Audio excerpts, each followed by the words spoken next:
happy people, I'm Christine Anu, and you're watching Rage.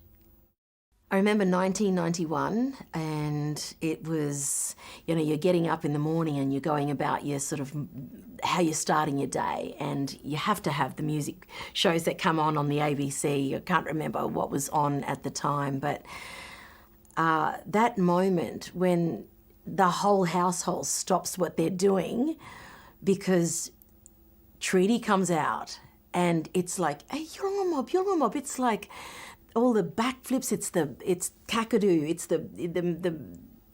the plants and everything. It's community, right? And it's so familiar to us. But what is this context? It's a video clip for this band called Yutu Yindi singing in Yolongmata, and I thought to myself, game over. It started. It has started. And really, it really did. It was the band and the music that would just lay down the path for the rest of blackfellas to come through and sing, including my career. And I pay so much respect, and I owe so much to these guys in Yutu Yindi, because I was on tour with them. Before I started my own band up, I was on stage on a truck that had rolled out like a transformer in the middle of the bush, straight after Slim Dusty and Joy got off stage, who were the support for Yutu Yindi. There'd been no one out there, and then all of a sudden, I don't know where all these people came from, but there'd be just mob everywhere. And Yutu Yindi just doing their thing, and me and my sort of like moment to shine, my one little moment where I was the backing singer for Yutu Yindi, and I just owe a lot to them, and I love them, and I always will. This is Japana. Hup wee, hup wee. When I first started dating my son's father back in our early days relationship, we would just flog the Rockmelons and, early years of dancing as well. And it was one of those, albums that was playing at every party that we went at. You'd get your student, your ab study money, and we're off at someone's house partying, and on would come, the Rockmelons and some other songs, probably a bit of Bob Marley, who knows. But it was Denny Hines' voice that was just so captivating, and just another black young woman, doing her thing on TV, and just sounding, and that sound, she was the Rockmelon sound with that word, Love, love. Love you, Denny. And we've toured together, and she's mad. You're just mad. You're mad, girl. But I love ya. There were definitely a lot of songs around that sort of late 80s heading into the early 90s era, when I was heavily involved in dance education. I was going through my 5-year dance course, and each year there was a song that just about every person who was coming through in the audition that would last about a minute or two was using this song, Salt and Pepper's Push It. So I got tired of it that year, but I still haven't, because it just, I don't know, it arcs back to some really fond memories of a time when everyone was just putting in their best dance moves to push it real good. Salt and Pepper, check it out. I absolutely love this guy. I call him a friend. We've worked together on stage in musical theatre. He played the dentist, and I was one of the Greek chorus in Little Shop of Horrors. I remember being on a trip in Bali with the school during the Easter holidays, I think it was, and we were at a restaurant in Kuta Beach called Peanuts, and we're all buzzing around the table. It's like, oh, it's Aussie Crawl over there, and we could see them, and it was like, oh my God, it's James Rain. And I was like, oh, oh, I've got to go back and say to my mum and dad that I've met, Australian Crawl and James Rain. And, went over and finally plucked up the courage. And my friend Penny, she took me over and she said, excuse me, James Rain, is it okay if you do an autograph for my friend Chrissy? And I was all really shy, and I gave him the pen and paper like this, and he was like, off, and I don't know. I mean, at the time I thought that was really rude and I didn't know how to take it, but now it's like, I treasure that story. It's like, yes, James Rain told me to That was so fantastic. But I got to tell him that story when I worked with him on stage, and I have time and time again told him. But in actual fact, I think he's one of the most amazing artists. His songwriting is incredible. His voice has just matured and gotten better with age. He's a really, really good friend. He's just a top bloke. And I just love this song because of the phrasing, because it's just, it was the thing for Aussie bands at the time. And this song epitomised my early years of growing up, and it's beautiful people. Check it out. Love you, James. I came to Sydney after I finished high school to study dance, and through dance, and I was studying with blackfellas from all over Australia, I learnt that there were so many Indigenous bands and artists that I'd never even heard of, that weren't even in my periphery. I don't know what I was listening to. I was listening to probably, Charlie Pride and a lot of other, living up in the Torres Strait, listening to ABC and BBC and all sorts of everything else in between, but just not blackfella music. And I was hearing the Warumpi bands, and I was hearing Roger Knox, and I was hearing Mixed Relations and No Fixed Address, all of these really, really great artists all coming together. And then 1990 comes, and there seems to be this beautiful change of how blackfellas are being portrayed in the music industry, because we all have a different sound. We all belong to different genres, and we all very much have our own individual stories to tell. And one that was really profound for all of us at the time was Archie, Brother Man, with Charcoal Lane. And that was beautiful because of how his story of being on the streets and not having a shelter and a home, all those things that you never heard of in songs before, he was telling us his story. And then my music started to kick off in 1993, 94, and that's when I came across Gimuy Dreaming, and I thought, this music, it's here in our thread, in our makeup. It's here in the Australian DNA for a very long time, for future generations, and everything about Archie's music is going to be around forever.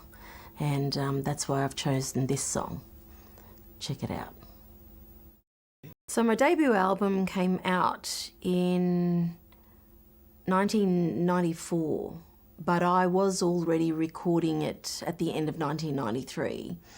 Last Train with Paul Kelly was nominated as a best new album or best new artist, and we were sort of talking in my camp that it was kind of really an unfair introduction because it wasn't really a part of an album. It was just a project on its own.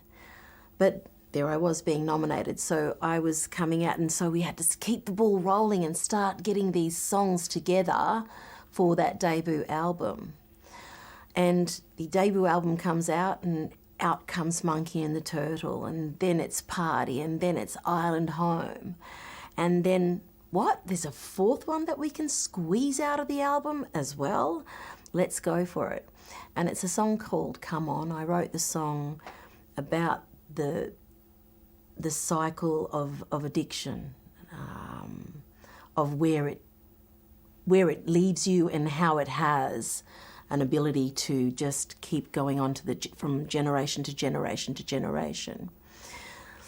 Heavy song, I know, but at this time I've told only the camp that I'm in that I'm pregnant with my bub, Kuyam. And I'm in the end of the first trimester.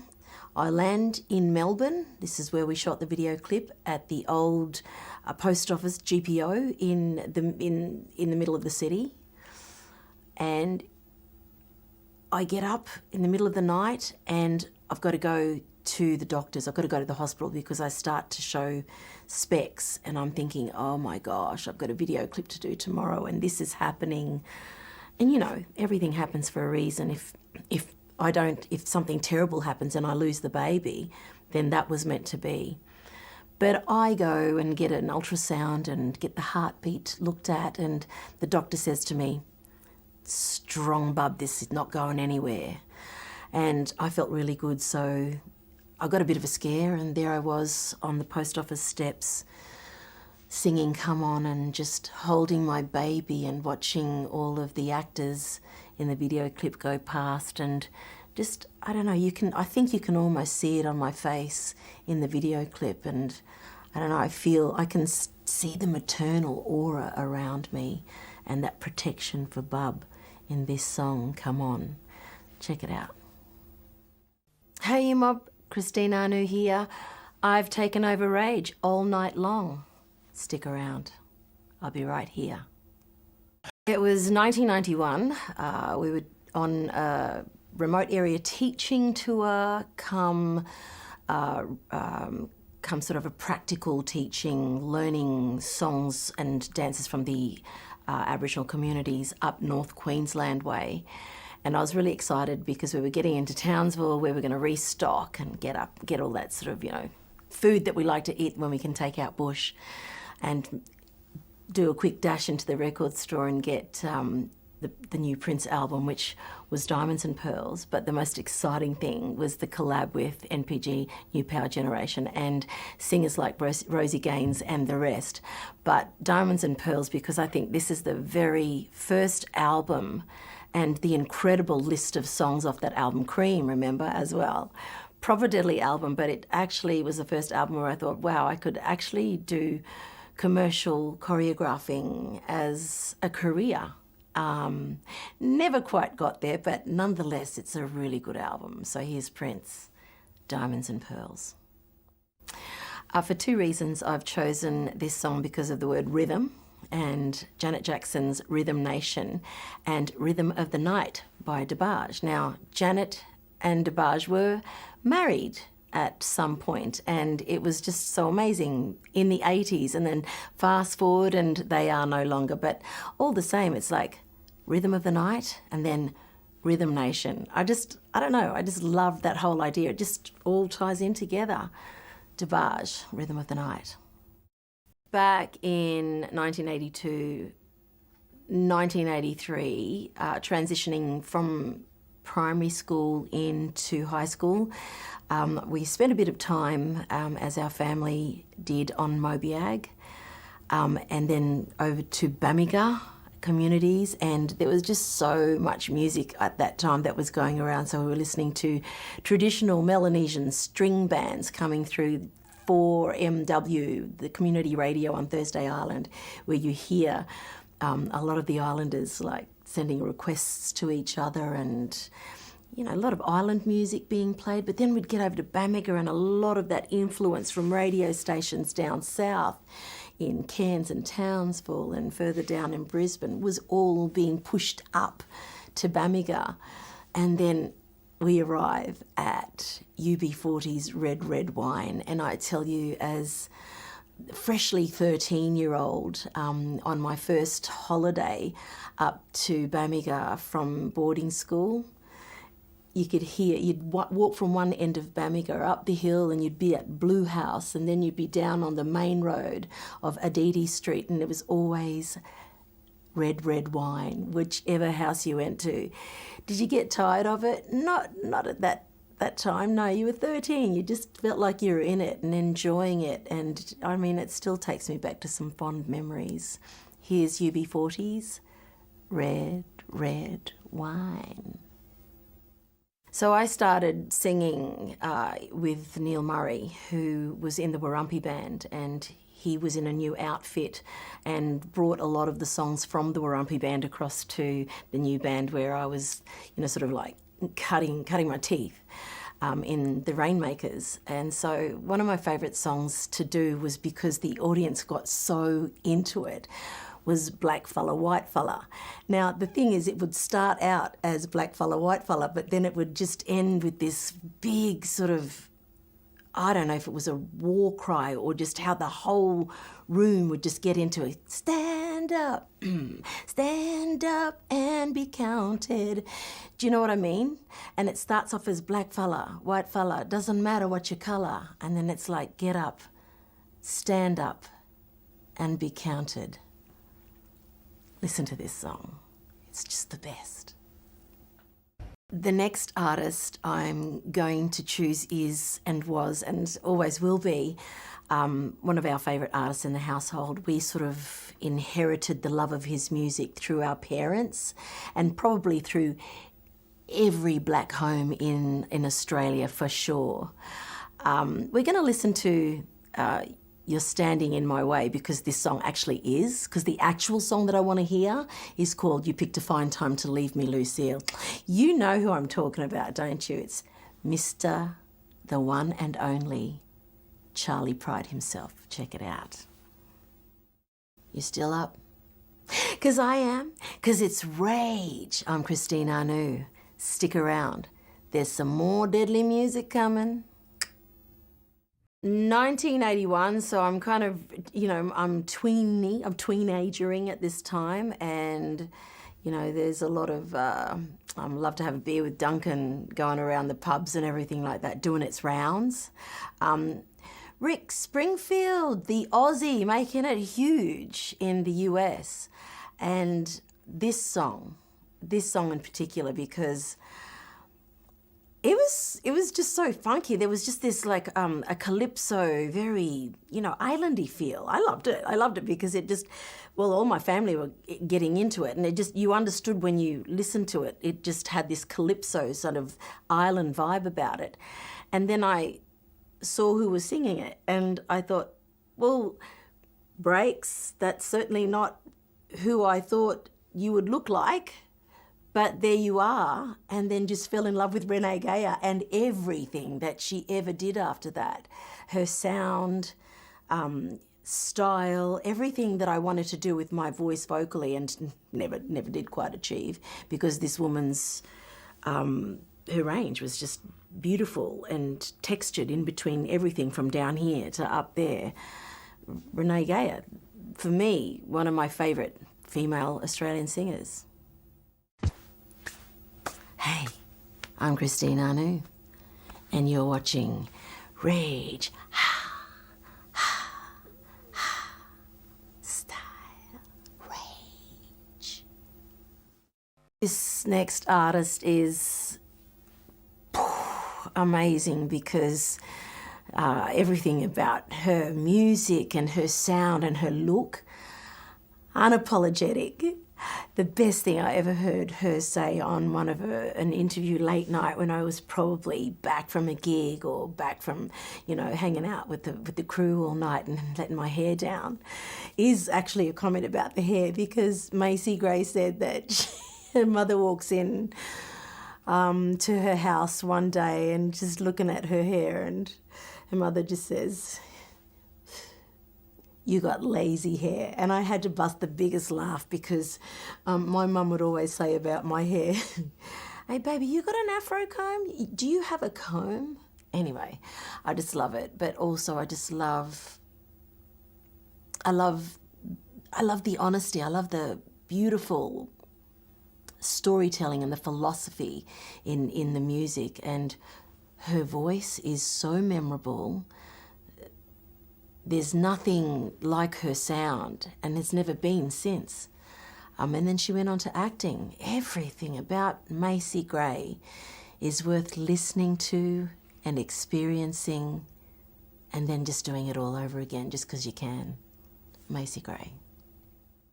I'd like to talk about Brenda Webb. Hey sis, if you're watching, big love to you and a big shout out because you're one of the OGs. We were sort of pinging and twinning at the same time with our careers, weren't we?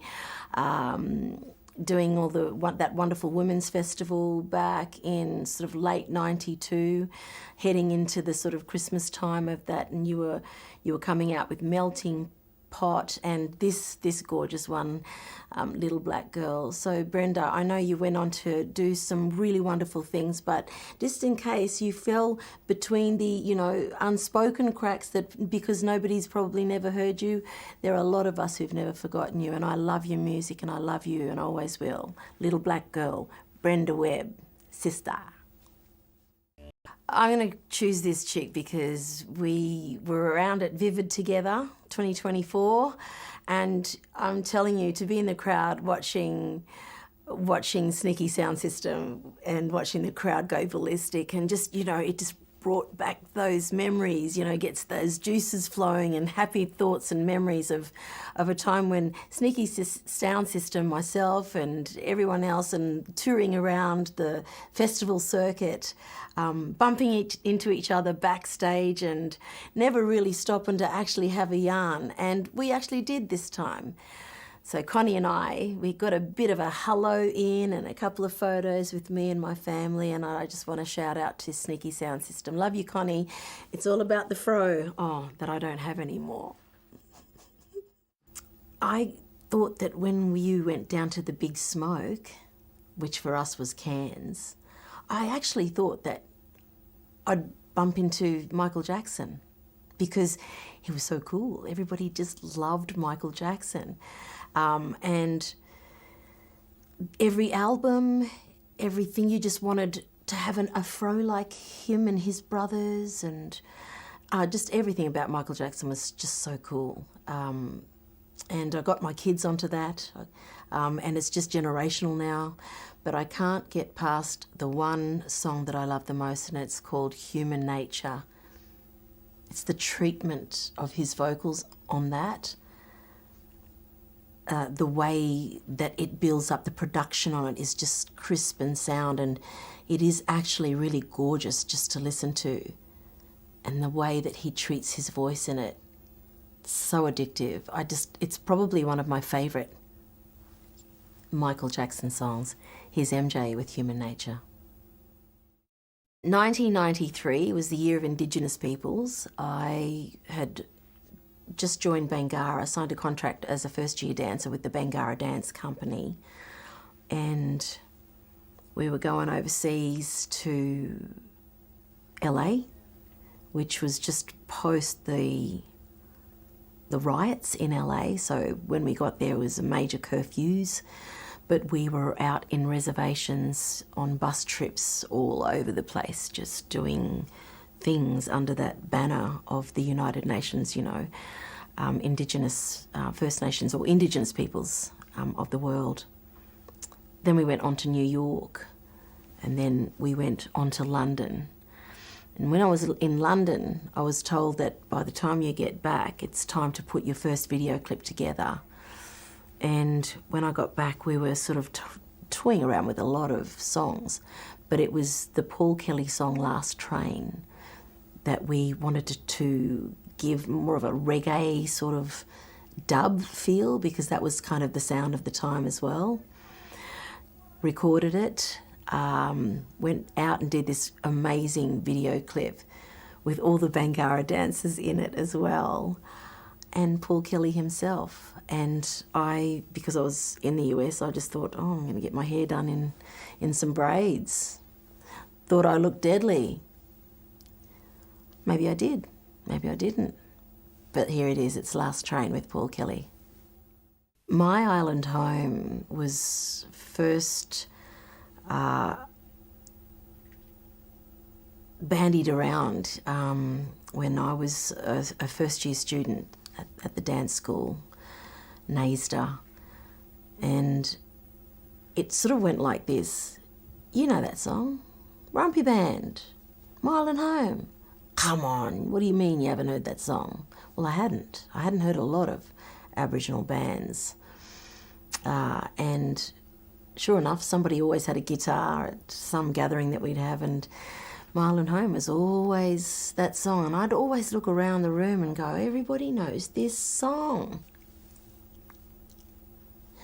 And I feel like this song kind of followed me, you know, followed me, always sort of like waiting to sort of go tap me on the back and go, hey, oi. And then it did. It followed me up to that moment that I met Neil Murray, who penned the song as a member of the Warumpi band. How I came across the song is because Neil said, come and join my band. And so I joined the band, and when we were at the gigs, and all Neil would want to do was just try to introduce all the new songs, the amazing new songs that he was writing. But he's also this amazing poet. So he'd have a break in between the sets, and he'd tell these wonderful poems that he writes. But he'd always get that heckler, and I mean that in the best positive way, when they would yell out, you know, sing My Island Home. And this was repetitive, and I only sung with the band for about 8 months, but towards the end of the 8 months, was only nearing the end because I was graduating and I was going on to other things, Neil said, you know, I think you should take over the song and start singing it. And so I did, and you know, it went down. It was received really, really well. And fast forward that story, I was signing a record contract, but Michael Gudinski said, she doesn't have a song. I don't know what she does. We've got to be able to have something that's an example that we can give to producers when we're shopping the artist around for producers. So Neil said, hey, we're in the recording studio. Let's chuck the song down. So we did, send it off to Gudinski, and the rest is history. But then the 2000 Olympics comes around. It's in Sydney, and I can't tell anybody that I've been asked to be a part of one of the ceremonies. They collaborated with Neil Murray, the artistic directors, and Neil then changed the song proper.